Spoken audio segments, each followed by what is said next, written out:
말씀하신 것입니다. 즉 말하는 형식은, 진실을 말할 때 형식은 간단명료해야 됩니다. 가서 사랑한다는 말을 하고 싶으면은 내가 당신을 사랑합니다 라고 하면 될 걸 가지고 말을 빙빙 돌려서 끝에 가서는 이 사람이 무슨 말을 하려고 한 것인가 할 정도로 하게 되면은 말한 본의도 없고 듣는 사람 피곤하고 그러지 않습니까? 그렇기 때문에 진실이라고 하는 것은 간단명료하게 한마디에 들어서 알고 한마디 표현해서 그렇게 해야 된다고 하는 것입니다.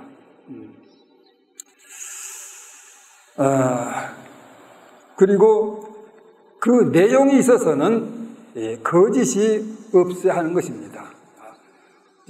진실한 말은 간단명료하게 되고 간단명료한 거기에는 사실 거짓이라고 하는 것이 끼어들 수가 없어요. 그리고 말하는 자세에 있어서는 진정성이 있어야 되고 유연해야 됩니다. 자세. 아무래도 말이 많으면은 말의 요지를 잃기 쉽고 또 조심하지 않으면 내용에 소홀할 수 있고 또 말이 거칠면은 진심을 의심받을 수가 있습니다. 그런 점에서 부처님께서는 진실한 말이 가져야 할 요건까지를 포함해서 여기에 말씀하신 것입니다. 요컨대 진실한 말은 상대가 진실한 말로 받아들일 때 진실한 말의 진가가 비로소 드러나는 법입니다. 우리는 여기서 이런 의문을 가질 수 있습니다. 진실한 말은 왜 아름다운가? 진실한 말이 왜 아름다운 것이겠습니까? 그것은 진실 그 자체가 아름다운 것이기 때문입니다. 진실한 것은 모든 것이 다 아름답습니다. 진실한 마음도 아름다운 것이고 진실한 사랑도 아름다운 것이고 진실한 우정도 아름다운 것이고 진실한 믿음도 아름다운 것입니다. 이와 같이 사람과 사람 사이의 진실한 것은 무엇이나 다 아름다운 것입니다. 그런 선상에서 진실한 말 또한 당연히 아름다운 것입니다. 말 중에서 진실한 말을 능가할 말은 아무것도 없습니다. 설령 말을 더듬는다 해도 표현이 다소 미숙하다 해도 달변이 아니라 하더라도 그것이 진실을 말하는 것이라고 하면은 그것은 어떤 말보다도 실로 아름다운 것입니다. 경률 이상에는 진실한 말이 첫째 가는 계율이요 진실한 말이 하늘을 오르는 사다리다라고 했습니다. 진실한 말이 첫째 가는 계율이라고 하는 것은 진실한 말이 다른 어떤 계율보다도 귀중하다고 한 점을 강조한 말씀입니다. 사실 모든 계율이라고 하는 것 그 자체가 진실로 돌아가서 진실을 행동하고 진실을 실천하자고 하는 운동인 것입니다. 본시 계율 정신에 진실이 제휴되어 있다면 모든 계율은 별 의미가 없을 것입니다. 진실은 위장된 것이 없고 숨겨진 것이 없기 때문에 청정함과도 같은 것입니다. 그러므로 진실한 말이 첫째 가는 계율이라고 하는 이 말도 곰곰이 따져보면 일리가 있고 맞는 말인 것입니다. 진실한 말이 모든 계율에 있어서 우선한다고 하면은 진실은 바로 계율의 주가 되는 것입니다.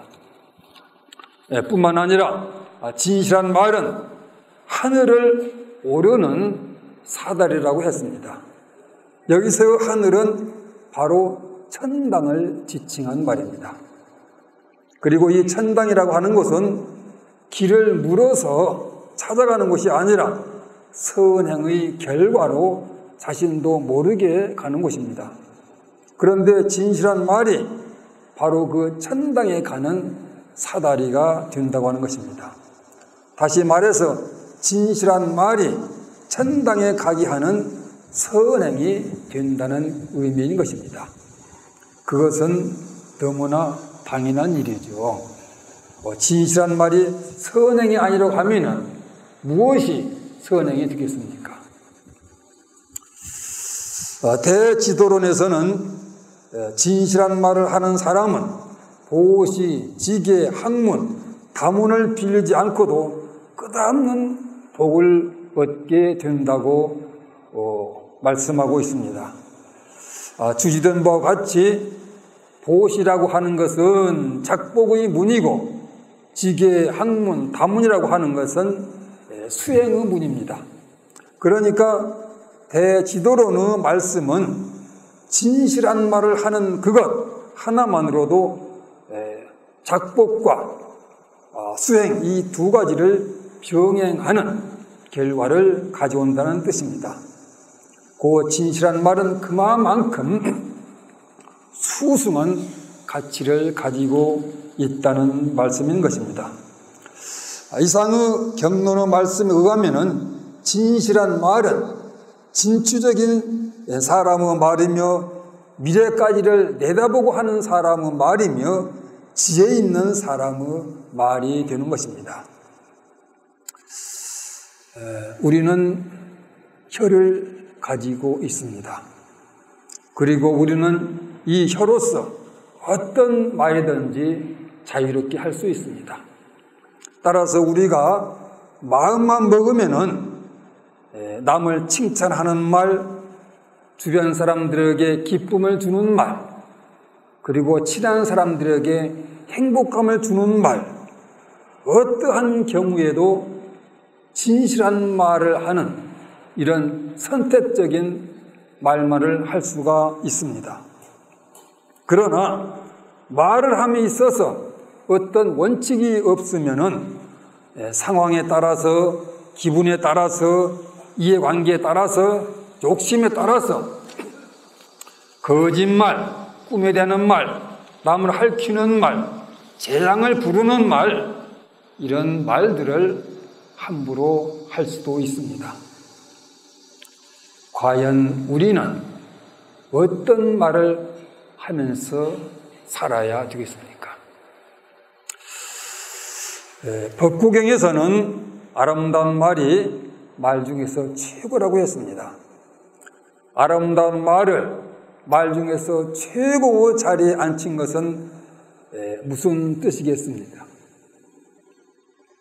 그것은 최고의 말인 아름다운 말을 하면서 살자는 것입니다. 사람들은 본능적으로 명품과 고급품과 또 최고를 좋아합니다. 그러니 우리가 항용 쓰는 말도 명품의 말, 고급한 말, 최고의 말을 하자고 하는 것입니다. 이른바 좋은 옷, 또 고급한 음식, 또 최고 가는 아파트, 그런 데서 호사를 누리며 살면서 입으로는 더러운 말, 추악한 말, 험한 말, 격에 떨어진 말들을 하고 산다고 하면은 얼마나 인간의 품격이 떨어지는 상태가 되겠습니까? 그러므로 기왕이면은 사람의 품격에 맞는 말을 하자고 하는 것입니다. 사람의 품격에 맞는 말, 그것이 어떤 말이겠습니까? 아름다운 말인 것입니다. 사람이 아름다운 말을 하게 되면은 그에 따라서 입이 아름다워지고, 입이 아름다워지면은 그에 따라서 얼굴도 아름다워지고, 얼굴이 아름다워지면은 그에 따라서 인격도 아름다워지고, 인격이 아름다워지면은 그에 따라서 온전히 사람 자체가 아름다워지는 법입니다. 거기에다가 아름다운 말을 하게 되면은 우리가 가고 싶어하는 천당도 갈 수가 있고, 또 우리가 바라는 복도 되는 것이니만큼 아름다운 말이 얼마나 좋습니까? 우리가 아름다운 말을 해야만 하는 소위가 바로 여기에 있는 것입니다. 여러분, 아름다운 말을 하는 삶을 살도록 노력합시다. 감사합니다.